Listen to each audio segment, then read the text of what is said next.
Hutchinson, and I live at 1490 Duke Valentine Wynn Road in Lewisburg, North Carolina. And I wanted to address primarily the Kerr-Tar Regional Council of Governments request for a special assessment. And after reading this letter today, I have prepared some comments, but also have some questions for the board before I read those comments, because I'm a little bit perplexed about a couple comments in the letter. If you could maybe somebody explain what they're talking about in the 1, 2, 3, the fourth paragraph down, where it talks about the Economic Development Administration informed the Kerr-Tar COG last Friday that the funds had to be replaced immediately. So who is the Economic Development Administration? Is that coming from Kerr-Tar, from the Kerr-Tar COG, or is that coming from the state? That's a federal organization. That's a federal organization. The Economic Development Administration. That's the feds. Right. So that is federal, okay.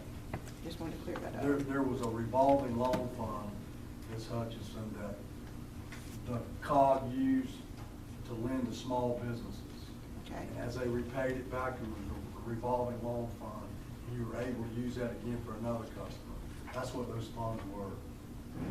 Okay, all right. And in the audit, in the third paragraph, it talks about an audit that was done 2011 and 2012.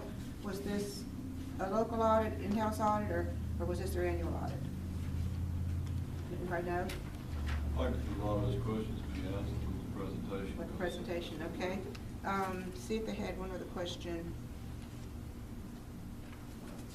I may have a question on one of the facts I'm presenting tonight, but we'll get to that in just a minute.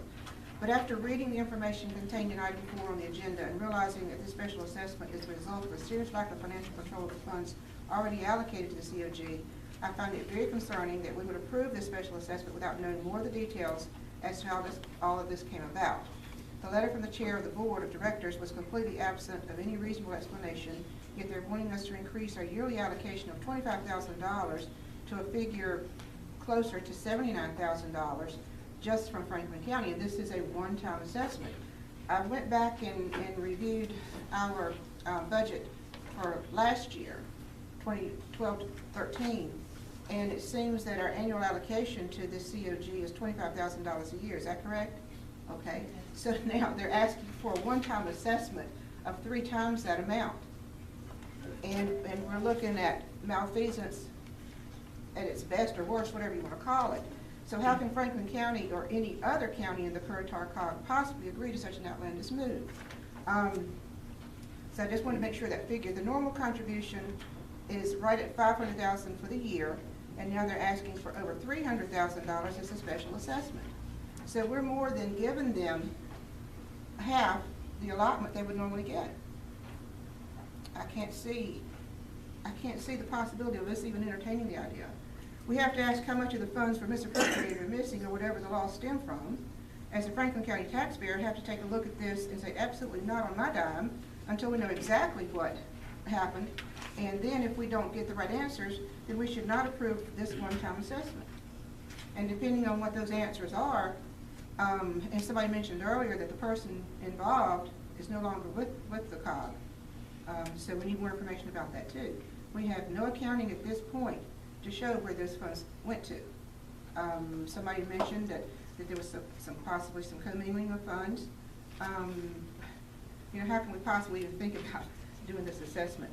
Our economy is very weak, and to ask our Franklin County taxpayers to pay an additional $300,000 for possible malfeasance is asking more than any governing body should ask without asking a lot more questions. We begin budget talks tomorrow, and I'm of the opinion that perhaps our Economic Development Commission should be at the helm when charting our economic development. What has the Kerr-Tar COG done other than help apply for many grants? I am well aware of the need for support for aging population, but where was the $9 million spent over a 4-year period?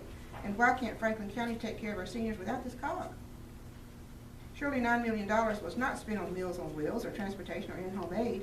And then we look at other items in that breakdown of $9 million, and we see that a grant was applied for, and they received from the NCDOT $400,000 for transportation.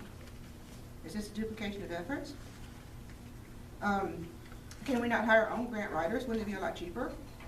Are we saying that we would not have the funding with the COG if we did something different? How does that fit into the Agenda 21 moves by our federal government?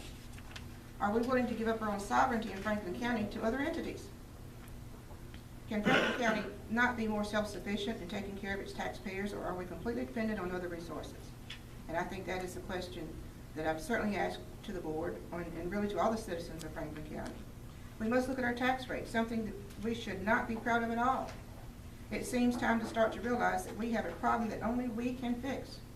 We can't depend on COGs anywhere, or CDCs, or whatever you want to call them, to fix our problem in Franklin County. We have to be accountable for everything that happens here, and it really should start now. Franklin County has to tighten its belt just like the citizens have. Where do we begin, folks, and when?